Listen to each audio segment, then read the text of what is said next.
Hi friends, welcome back.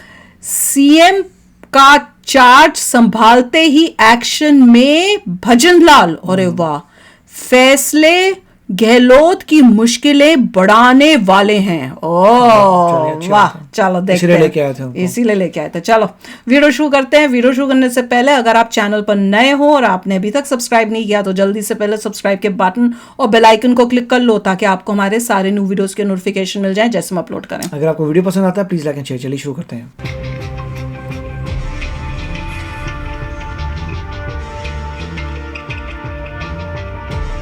वो पूरी पूजा वूजा की है इन्होंने उस दिन।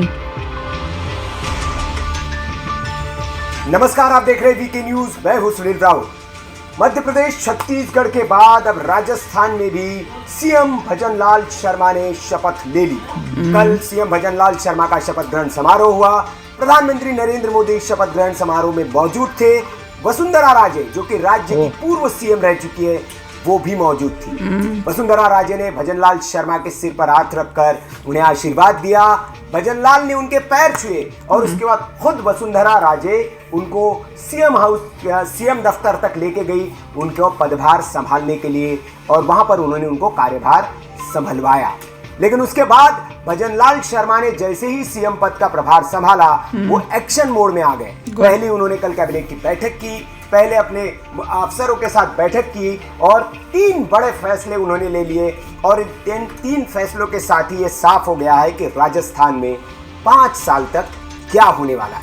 क्या वो फैसले लिए और कैसे इन फैसलों के बाद पुरानी सरकार के मंत्रियों, पुरानी सरकार या अशोक गहलोत के साथ ही राजस्थान में जो रहने वाले अपराधी है, माफिया है, उनकी कैसे मुश्किल बढ़ सकती है, ये सब बताऊंगा आपको इस वीडियो में। लेकिन पहले जान लीजिए कि भजनलाल शर्मा पहली बार के विधायक हैं, नए विधायक बने हुए हैं। सरकार चलाने का या कभी किसी सिर्फ वो, इससे पहले उन्होंने जो लोकतंत्र की सबसे निचला सदन होता है पंचायत, वहां पर उन्होंने सरपंच की भूमिका निभाई है। लेकिन बड़े सदन में या बड़ी सरकार में कभी वो हिस्सा नहीं रहे। लेकिन उसके बावजूद कल जो उन्होंने 3 फैसले लिए, उसके बाद उन्होंने ये बता दिया कि 5 साल में उनका कार्यकाल कैसे रहने वाला है और 5 साल में राजस्थान क्या करने वाला है और कितनी सख्ती के साथ वे पेश आने वाले। दरअसल कल जब पहली बैठक हुई तो पहली बैठक में भजनलाल शर्मा ने 3 बड़े फैसले लिए। सबसे पहले चुनाव के दौरान जो भारतीय जनता पार्टी ने जो बड़ा मुद्दा जिसको बनाया था, पेपर लीक, युवाओं के भविष्य को लेकर उन्होंने, भारतीय जनता पार्टी ने आश्वस्त किया था कि जो पेपर लीक के मामले हैं, उस मामले में जो भी दोषी है उनको बख्शा नहीं जाएगा। और राजस्थान के जो गोविंद डोटासरा है, जो शिक्षा मंत्री भी रहे, उन पर छापेमारी भी हुई इस मामले में। उन्हें एक तरह से उस मामले में उनको आरोपी माना जा रहा है। इसीलिए सबसे पहला काम जो है, भजनलाल शर्मा ने सीएम बनते ही इस मामले में एक एसआईटी के गठन करने का निर्णय लिया। जी हाँ, पिछली सरकार में राजस्थान में पेपर लीक के कई मामले सामने आए थे, अगर आपको याद हो। और पेपर लीक का ये जो मामला था, इसको राजस्थान के चुनाव में भारतीय जनता पार्टी ने बड़ा मुद्दा बनाया था।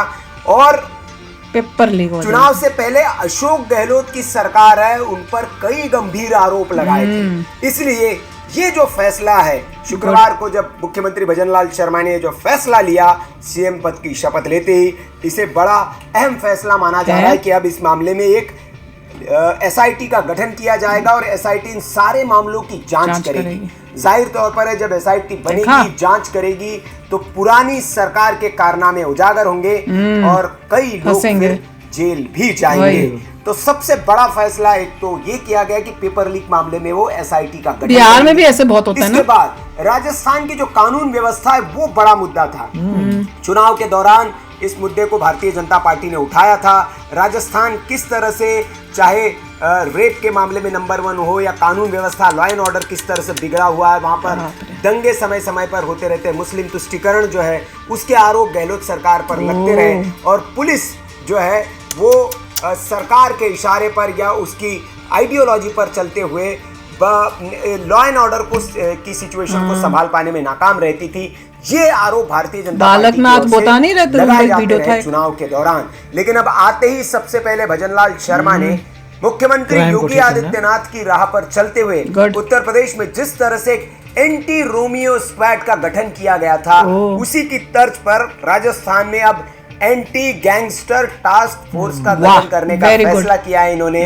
और राजस्थान में ये जो टास्क फोर्स होगी, इसके कंधे पर जिम्मेदारी होगी वहां की कानून व्यवस्था को ठीक करने की। और अब गए सब। बड़ा मुद्दा यही है कि राजस्थान की कानून व्यवस्था कैसे ठीक होगी, वहां पर महिलाएं कैसे सुरक्षित रह पाएगी, क्योंकि हम लोग भी जब चुनाव के दौरान वहां मौजूद थे तो कानून व्यवस्था बड़ा विषय था और महिला सुरक्षा एक बड़ा मुद्दा बनकर चुनाव के दौरान उभरा था। तो अब भजनलाल शर्मा ने राजस्थान में एंटी गैंगस्टर टास्क फोर्स का गठन करने का निर्णय लिया है और ये जो फोर्स है ये गैंगस्टर्स को पकड़ेगी। और ये मान लीजिए कि उत्तर प्रदेश की तरह अब वहां पर भी आपको अपराधियों के एनकाउंटर होते हुए नजर आएंगे, क्योंकि बाबा योगी आदित्यनाथ की जो ठोको नीति है वो इतनी सफल है कि उत्तर प्रदेश में बदमाश जो है वो थर-थर कांपते हैं और खुद ही थाने में सरेंडर करने के लिए पहुंच जाते हैं। यहाँ पे भी आएगा, राजस्थान में भी आएंगे न्यूज़। इतना उनमें ज्यादा बना हुआ है। तो अब हो सकता है कि राजस्थान की पुलिस भी आपको इसी राह पर नजर आए और बाबा की ठोको नीति वहां पर भी लागू करते हुए दिखे, ताकि वहां के जो बदमाश बेखौफ है। कुछ दिन पहले ही हमने देखा कि किस तरह से सुखदेव गोगामड़ी जो थे राष्ट्रीय राजपूत सेना के जो अध्यक्ष थे करणी सेना के, उनको घर में घुसकर बदमाशों ने किस तरह से मार दिया था। और राजस्थान में किस तरह से गैंग सक्रिय है। तो इसीलिए ये जो टास्क फोर्स का गठन है ये बहुत महत्वपूर्ण और बड़ा फैसला माना जा रहा है। अब इस पर अमल क्या होता है और कैसे कानून व्यवस्था को दुरुस्त करते हैं ये देखने वाली बात। टाइम वेस्ट नहीं किया। एक बड़ा फैसला और लिया है उन्होंने कि जो केंद्र की योजनाएं हैं, दरअसल केंद्र सरकार योजनाएं तो लागू कर देती है, लेकिन उन योजनाओं का क्रियान्वयन हो रहा है या नहीं हो रहा है ये बड़ा महत्वपूर्ण होता है। तो इसके लिए भी एक कमेटी का गठन करने का फैसला कर लिया है भजनलाल शर्मा ने। और ताकि अब डर के करेंगे तो सही काम। मैंने आपको पहले बताया कि पहली बार ही विधायक बने और पहली बार विधायक बनने के बाद सीधे सीएम बन गए। तो एक बड़ा फैसला उन्होंने किया है कि केंद्र की योजनाओं का लाभ अंतिम व्यक्ति तक, जो भारतीय जनता पार्टी की नीति भी रही है कि अंत्योदय की वो बात करते हैं, तो रास्ते में खा खू के बैठ जाते हैं। इसका लाभ पहुंचाने के लिए एक मॉनिटरिंग कमेटी बनाई गई है, जिससे कि राजस्थान के जो लोग हैं उनको जो केंद्र की योजनाएं जैसे पीएम आवास योजना, किसान सम्मान निधि योजना या बाकी उज्ज्वला योजना या जो भी केंद्र की योजना है उसका लाभ अंतिम व्यक्ति तक मिल पा रहा है या नहीं मिल पा रहा है, इसकी मॉनिटरिंग करेगी वो कमेटी और यह आश्वस्त करेगी कि उनको इसका लाभ मिले। तो नए मुख्यमंत्री ने सीएम पद का कमाल कर दिया। सीएम पद की शपथ लेते ही ये 3 बड़े फैसले लिए। पहला बड़ा फैसला तो है पेपर लीक के खिलाफ एक एसआईटी का गठन, दूसरा है एक एंटी गैंगस्टर टास्क फोर्स और तीसरा केंद्र की योजनाओं की मॉनिटरिंग के लिए कमेटी। कमाल कर दिया। आते ही पहले दिन ही धमाका मचाया है, सारे मेन चीजें की हैं भैया। पेपर लीक का मतलब ही क्या बनता है, मैं तो वो हैरान हो रही हूँ। अच्छा मैं बताती हूँ, बचपन में हम लोग राजस्थान में ही रहते थे, कोई 3-4 साल में वहीं रही हूँ, स्कूल में वहाँ पढ़ाई की है, सब की है। वो इतना अच्छा एरिया होता था, इतना सेफ, कोई सोच भी नहीं सकते हम कि अब वो राजस्थान, अब ये राजस्थान बन गया है जहाँ इतना सेफ है, अनसेफ हो गया है, जहाँ पे मतलब औरतों के लिए इतना अनसेफ हो गया है भाई। जहाँ पे आपको गैंगस्टर के लिए अलग से बनाना पड़ रहा है। वही तो मैं कह रही हूँ कि पूरे गैंग्स जो यूपी का हाल टैकल करने के लिए टीम, मैं तो हैरान हो रही हूँ। ये वो राजस्थान, हम लोगों को तो इतना अच्छा, वहां के लोग इतने प्यारे, इतने अच्छे, इतना मतलब हर जगह मतलब इतना ट्रस्टवर्दी लोग होते थे। हमको मुझे मेरे भाई को स्कूल के लिए खास होते, उनकी साइकिल पे भाई मेरा जाता था, वो मुझे भी छोड़ने जाते थे।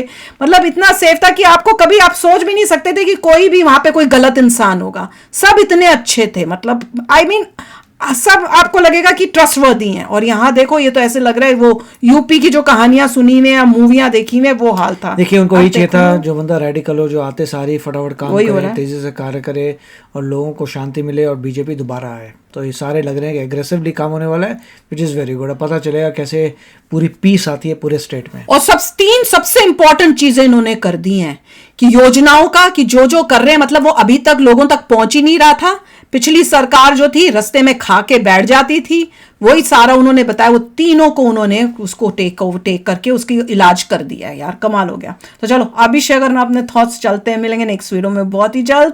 Till then take care and bye bye. तो अगर आप मेरे इस चैनल पे नए हो तो जल्दी से सब्सक्राइब के बटन को हिट करो और बेल आइकन को क्लिक करो ताकि आपको मेरा जब नया वीडियो मैं लगाऊं आपको उसके बारे में जल्दी से पता चल जाए।